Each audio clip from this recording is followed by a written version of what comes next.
Hello everyone, and welcome to another episode of r/Entitled People. Hope you're all doing awesome today. We've got two stories for you today. In the first one, an entitled Karen gets arrested for trying to steal OP's service dog. And the second story is about terrible nurses neglecting OP's sick mother. This one's pretty absurd. I recommend you stick around for it. So let's jump into these, and if you haven't yet, feel free to subscribe so sad Pringles cat can one day find true happiness. This story is called Entitled Karen Picks Up and Then Drops My Service Dog on Her Face and Gets Arrested.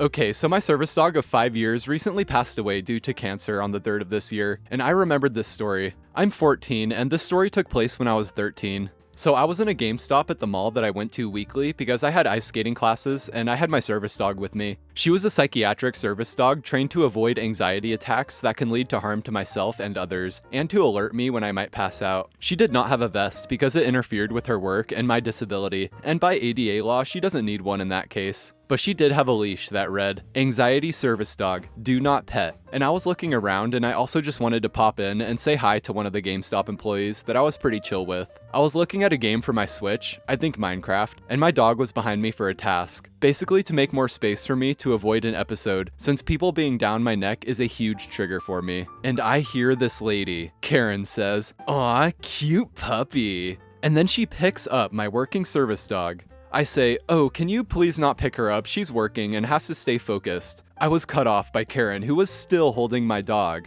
"It doesn't have a vest, it's fine." I say, "Excuse me? By law, she doesn't need one if it I was cut off again, but this time I could feel like I was about to have a really bad episode. I felt like I was going to faint as my dog struggled to get to me and out of Karen's grasp. Then the GameStop employee that I knew came to my rescue. GameStop worker says, "Ma'am, please let go of Dee Dee. She's a working dog, and what you're doing is illegal by distracting a working service dog." She knows me and my dog by name because we're pretty okay friends. Karen says, "No, this is my daughter's therapy dog." Who's her daughter? I don't know. She was there alone. No kids.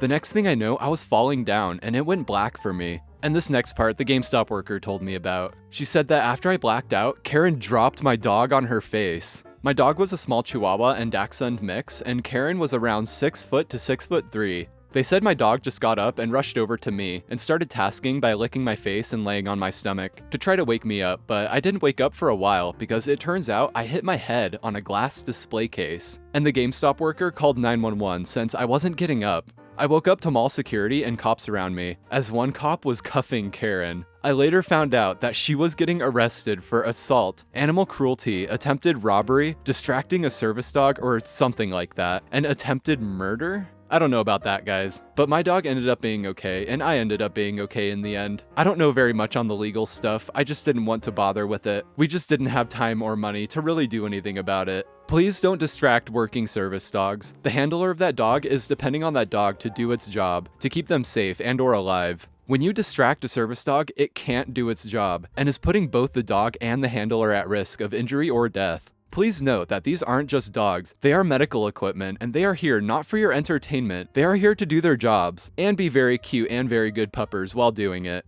Yeah, that is really a recipe for disaster. When you have a service dog for severe anxiety, and some crazy person tries to steal your service dog, that could definitely trigger an anxiety attack. Also, when OP was listing the charges and said attempted murder, I'm not so sure about that. But OP did say that they don't know too much about the legal stuff, so take that with a grain of salt. Nonetheless, that Karen is crazy, and people stealing dogs is definitely a thing. A family dog from my childhood was stolen right off of our front yard when I was a kid, but this Karen must have some balls to try to snatch a dog in a public place and right in front of the owner. This story is called Stupid Entitled Nurses versus Pissed Off Protective Daughter. I'm gonna start this by saying I have the deepest respect for nurses. I myself am a frequent flyer in the city hospital, and I know firsthand how hard they work and how underappreciated they are. This story is not about the good nurses though. So Easter weekend a few years ago, before COVID, my much-loved mother suffered a ruptured brain aneurysm. Blessedly, an army medic happened to be shopping at the same store when she collapsed. He had his medic kit in the car and was able to fast-track her vitals and information while we waited for the EMTs. His speedy action saved her life. Emergency life-saving surgery on Easter Sunday morning was followed by amazing care in the ICU for the next month. When mom was deemed stable, she was moved to a regular bed in the BCU, brain care unit. This is where our hell began. Once mom was in her room, I took up residence. Since I was the sibling with the free days, I would arrive at 8:30 a.m. and stay with mom until 5 p.m. every day to keep her company and be a liaison between family and medical peeps. The head nurse, henceforth known as Skank, was less than pleased to see me there every day. She told me she was used to patients' families visiting for an hour or two and then going home, said with much emphasis. Apparently having me there every day cramped her style, and I soon found out why. Week 1. Mom was still only semi-conscious, waking for a few moments to look for me and then drifting off again. Whenever she needed help that I was unable to do, I would page for a nurse and be told, yeah, we'll be there in a few. Rinse and repeat, with me getting pissed after an hour had passed and my mother was in distress. It got so bad she had open wounds on her legs from laying in stuff. Finally, after this happened 3 or 4 times, I stormed down to the nurse's station to find them sitting around laughing, chatting, and eating cookies while the patient call bells went off. Cookies, while my mother and other patients needed tending to. I glared at them and said, I realize you are entitled to breaks, but I paged for help for my mother over an hour ago. Do you suppose one of you can tear yourselves away and help the semi-conscious patient in room 2.4? After much huffing, muttering, and a few guilty looks, one of them detached herself from the tea party and went to my mom. The head nurse came up to me with steam coming out of her ears. Skank says, now listen, that is not how we do things here. Your mother isn't even aware of us coming and going, so it isn't a big deal for her to wait. I reply, my mother may not be aware, as you say, but she knows when she is uncomfortable, and I am aware. So as long as you do your damn job, we will be getting along just fine. Week 2. Mom had a roommate we shall call Becky Lou. Becky Lou had been there for 2 or 3 months, waiting for a placement in a permanent residence. She was a favorite with the nurses, and she clearly resented having to share what she considered to be her room, frequently walking past Mom and I glaring at us while she muttered foul words under her breath. After a week, Becky Lou got louder and more vocal in her hostility. I mentioned it to the head nurse and was shut down with a shrug and, oh, that's just Becky Lou. It all came to a head one spring day when good old Becky came storming into the room, screaming and swearing. She shoved Mom's wheelchair out of the way, Mom was in bed, fortunately, and started tearing stuff off the walls, throwing chairs, kicking furniture, while screaming and swearing at the top of her voice. I paged a nurse. I was scared to leave Mom with Becky raging. The nurse came and shrugged and walked out. I was pissed. I turned to Becky the nut and told her to keep it down, that she wasn't alone in the room. Next thing I knew, Becky Lou was sitting on her bed on her phone. At least she was quiet, right? Wrong. What she said next still scares me and pisses me off at the same time. I remember it word for word as it's burned into my mind. Becky Lou says, "Yup, the mother. Yup, the daughter.